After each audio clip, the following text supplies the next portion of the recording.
founder of Endeavor Pack, Tiffany Smiley. Thanks for coming to the studio. Yes, happy to be here. We were just saying off air, Washington State, it's funny. It's you can look at the states that have super duper major metropolitan areas and then also pretty rural areas, and the story is the same. If you're in Illinois, you know that everything is run by Chicago. If you live in upstate New York, you know everything's run by New York City. And if you live in Washington State, you know Seattle basically controls the state.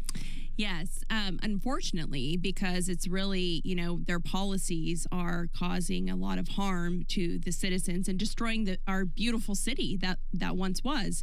But the rest of Washington, it's just so gorgeous. And there's, so many amazing people in Washington State. I always say, my Senate campaign, I was so inspired by the amazing people that I met every single day all over Washington State from every corner. So we don't give up now. We don't stop fighting. Washington State is worth continuing to, do what we can. But it's just so unfortunate to see what's happened to our beautiful city, and the policies that they're pushing are harmful to the citizens of Washington State. It's funny. When I think of cities, I'm a huge music historian. Like when I go to Nashville, I want to see the music history. Yeah. I want to go to Seattle, just like LA, and just see the music history of that Seattle created for rock and roll music. And I don't know if I'm ever going to get out there. Not at this point. I don't know if I ever want to. If I want to walk around a drug-laden city, I can just walk outside of here. Yes. If you come to Washington State, you need to come to the Columbia Valley, where we have really good wine. That's where I was born and raised. That's where I live. Really good people, a lot of agriculture, beautiful vineyards. I don't know if you're a wine guy, but sure. The best red wine in Washington State. I mean, how different is like Tacoma and Olympia? Very similar. I would say, obviously, Olympia holds our capital, but you can drive from Tacoma to Olympia and you're going to see tent cities all along the way. It's just truly unfortunate. We've had a lot of horrific crimes that are heartbreaking, that are unnecessary, happen in Washington State, from Tacoma to Olympia to Seattle. All right, so let's talk Endeavor Pack and the candidates you were supporting. And I've for years put on candidates that were not getting what I thought was the necessary amount of attention and resources, whether it be from the RNC or even conservative media. And I said to you off air that, and it's no indictment on Fox when I say this, but MSNBC will take like an AOC and put her on a pedestal, and Fox goes, fine. And they'll put a Dan Crenshaw on a pedestal, and you'll see them morning, noon, and night as go-tos. But you don't win a majority that way, right? Yeah. Like when two things happen, people, we don't see these candidates getting the attention they need. And there's like an old saying, like, how do you get a job? Got to have experience. How do you get experience? Got to get a job, right? How do you get on TV? Got to get up in the polls. How do you get up in the polls? Got to get on TV, or radio, or whatever it is.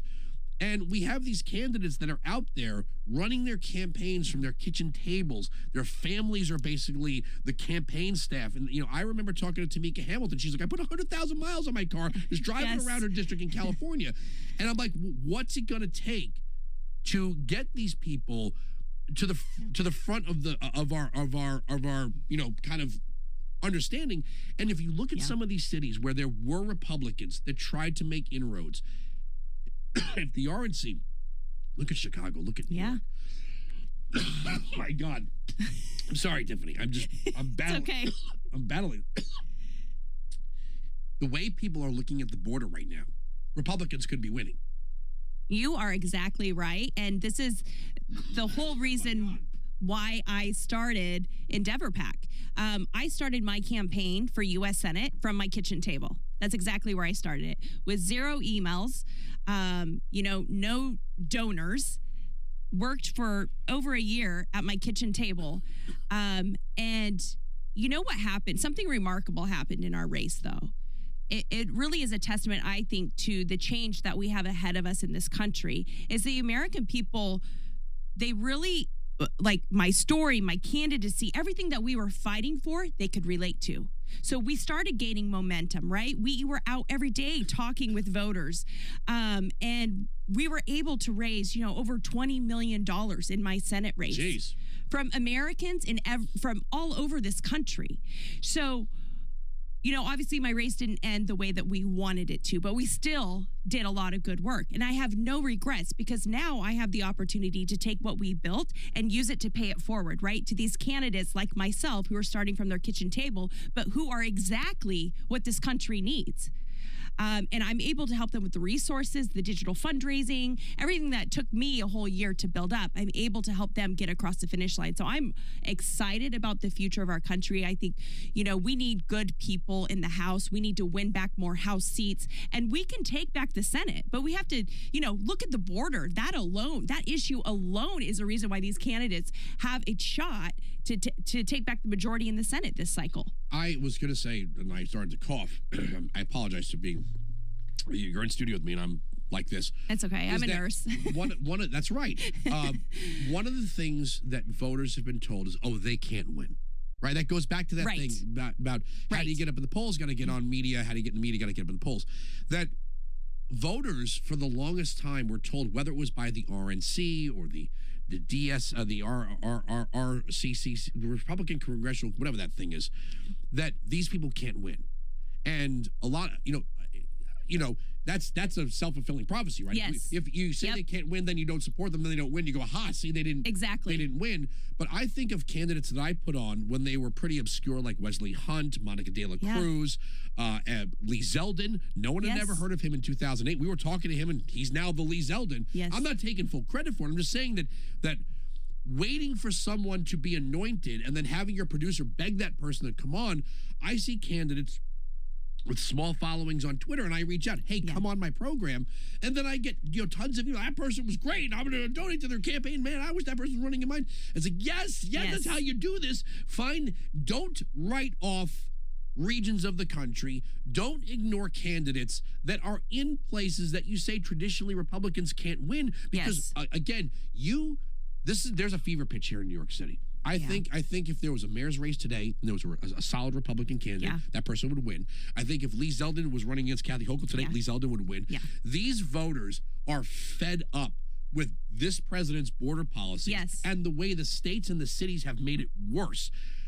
I think if Republicans had invested in some of these regions that they've ceded a long time ago, we would be looking at a massive wave in November. Yeah, and we need one. So, that's what I'm focused on. I'm going to shout out a couple candidates, Please, and I think you should have them on. Okay, we will. That's the point of this. So Wilkow is running. He's been on a million times. Oh, I love him. He's the best. So he's running for Senate in Virginia. In a primary against Jonathan Emord. We've had them both on. Okay, well, Wilkow is the guy. He's the one. He's who we need in the Senate. Tim Sheehy in Montana, running against Tester for the Senate. Leslie Llewellyn running in Washington State's 3rd Congressional District. You need to have her on. She's a lawyer. She's a mom of young kids, fighting to win back the 3rd Congressional District. So I'm with you. When you look at the border, that hangs over Joe Biden's neck. That what is happening at our border is absolutely his fault. And I don't buy into this. He's trying to blame Congress. That's absolutely unacceptable. He used executive powers to roll back President Trump's policies that were working and protecting the American people. So he can use those executive powers to protect the American people and secure our border, close our border. When he says, I need Congress to act, we read directly from 18 U.S.C. 1182 Section F, which gives the president unilateral authority to shut down the border. That's right. And, it is so hard when you're up against CNN and MSNBC and people that even if you say to them, here, look, here's what it says. Here, I've read the law aloud to callers that say, well, you're just a right wing, blah, blah, blah. This has nothing to do with right wing. It's in the law. He's telling you he can't do anything. It's in the law. It's right not true. There. Yep. It's not true. And, it's almost as if there are some people that would be willing to just destroy this country because they have to be on the opposite side of whatever you and I say. And it's like, do you not understand that when 10 million people come in who don't speak the language, who don't know what job skills, the idea that an open border is just a great thing because, wow, there's all these people here. you can see what a mess it's making. Yes. It's We're no longer a sovereign nation. Yeah, it's making a mess in all the major cities. These mayors and governors say, we're a sanctuary city. You got what you asked for, and now you really don't like it. Yeah. I'm deeply worried that something awful is going to happen in our country. And it already is. I mean, you think of my heart breaks for the nursing student at the University of Georgia going for a run on a, broad daylight, murdered. I mean, it's absolutely unacceptable. And that is Joe Biden's He was arrested fault. here in New York City. And because they don't work with ICE, he was able to pack bags and get out of it. We had a 15-year-old kid somehow get a 40 caliber pistol and open fire in Times Square. Okay? Americans can't even get 40 caliber pistols in New York City. This 15-year-old migrant somehow got a gun. Yes. And these are no longer Democrat or Republican issues. No. This is just American. This is an American issue. This is the safety and security for our children, our grandchildren, for generations to come. This is absolutely unacceptable. And when I think of, Speaker Johnson and what he's facing, I think he needs to follow two rules. Number one, do no harm. And number two, he needs to fight like hell for the priorities that most Americans can get behind. And number one on that list is securing our border.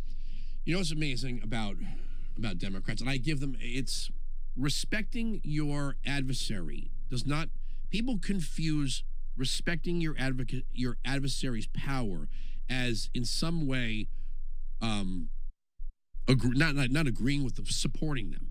When I say Democrats fight like hell, it's out of pure respect for the fact that if there were 99 Republican senators, that one Democrat senator, even if it stalled a bill for 45 seconds, would be using every single procedural maneuver that one senator has, filibuster, whatever it is, even if it was going to, in the end, be a fruitless endeavor, if it just stalled, they would still do it.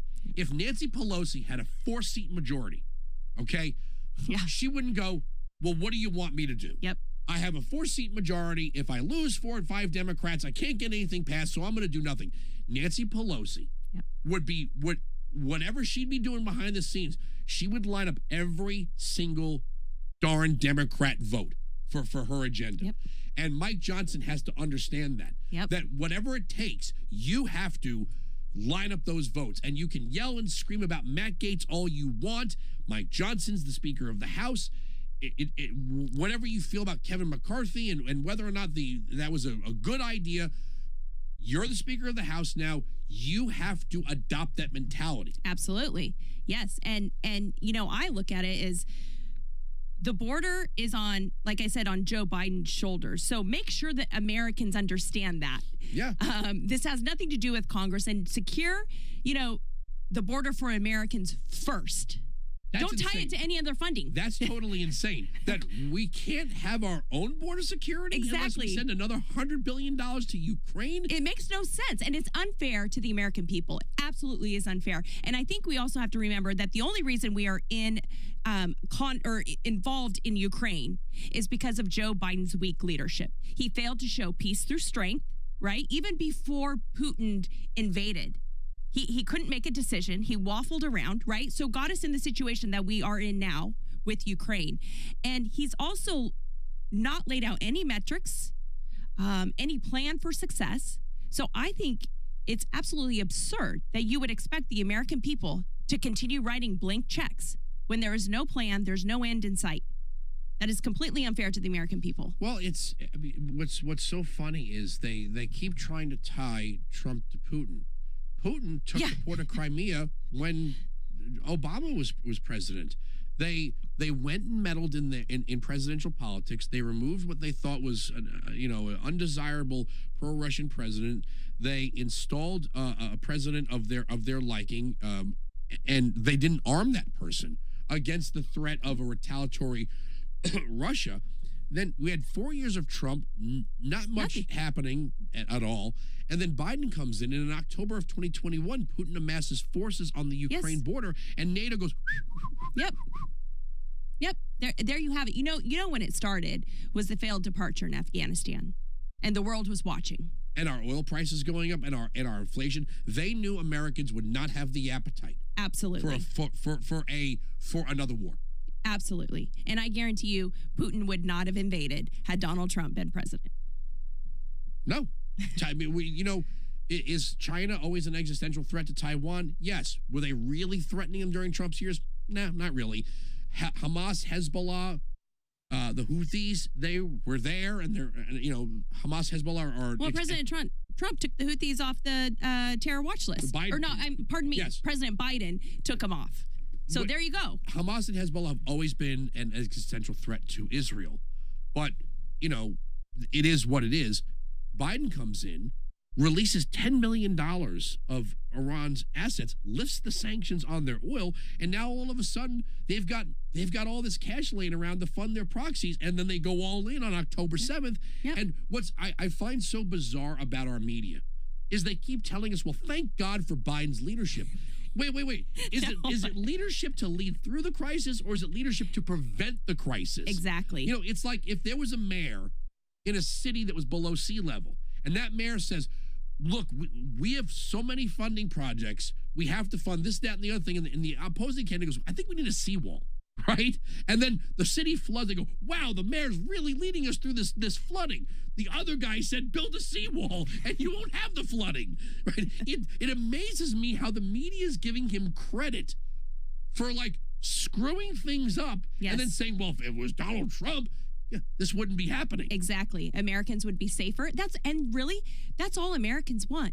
They want America to be safe. It's pretty They want low. the economy to get under control, right? They want their cost of gas, groceries, milk, eggs to be lower.